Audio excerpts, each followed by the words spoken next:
Hello, Joe. Let's read a given question. The question says a simple pendulum of length L is suspended from the ceiling of a lift which is moving with an upward acceleration A. What is the time period of the pendulum in the moving lift?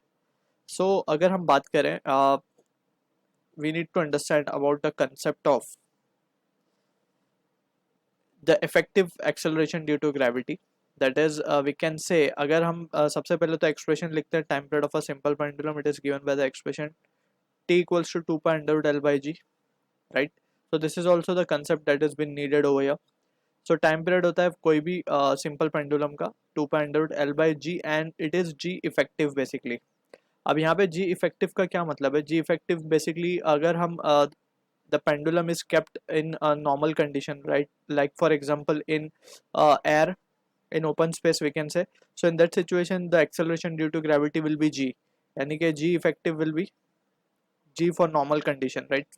जब हमने pendulum को air में या फिर normal space में रखा है, so this will be the value. लेकिन अगर हमने इस पेंडुलम को let's say for example water में डिप कर दिया या फिर हम इसे कोई एक्सेलरेटेड फ्रेम में ले गए, so in that situation the value of G effective changes. जैसे फॉर एग्जांपल अगर हम लिफ्ट की बात करें, सो लिफ्ट में अगर हम देखें ध्यान से, सो जब भी let's say for example a man is standing inside the lift of mass m, right? So जब भी लिफ्ट ऊपर जाएगी with acceleration a, let's say for example जब ये लिफ्ट ऊपर जाएगी a, so we can say in that situation अगर हम न्यूटन्स लॉ अप्लाई करें एज एन ऑब्जर्वर, अगर हम रेफरेंस फ्रेम यानी कि ग्राउंड फ्रेम से अगर हम इसको ऑब्जर्व करें इस मोशन को, सो हम क्या लिख सकते हैं? mg will be acting weight in the downward direction and it will be experiencing a normal reaction from the surface of the lift in the upward direction. So यहाँ से हम देख सकते हैं कि n minus of mg will be equals to ma, right? By Newton's second law that is F net equals to M a, हमें ये expression मिलेगा. यानी कि नॉर्मल रिएक्शन क्या आ रहा है? M G plus M A. यानी कि वी कैन सी कि जो जी इफेक्टिव है it has now become G plus A, क्योंकि एक्चुअल वेट क्या होता है? एम जी.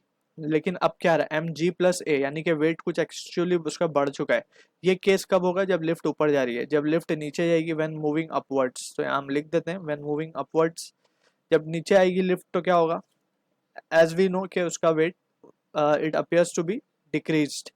सो ये एम जी माइनस ए हो जाएगा, बिकॉज यहाँ पे अब हम लिखेंगे M G minus N will be equals to M A. So from that condition we are getting this two result. So ये रिजल्ट हमें ध्यान में रखने. सो यहाँ पे जी इफेक्टिव की वैल्यूज आर गेटिंग चेंज्ड. एक ऊपर जाने वाले केस में it is becoming G plus है एंड नीचे आने वाले के केस में it is becoming G minus है. तो अब हम directly from this discussion we can write the answer to the question. Time period को अब हम क्या लिख पाएंगे? 2 pi under root of, since lift is moving upward with acceleration है, सो ये हो जाएगा L upon, just simply we will write it as to be g plus a. So this is the answer to the question. I hope you understood the solution. All the best.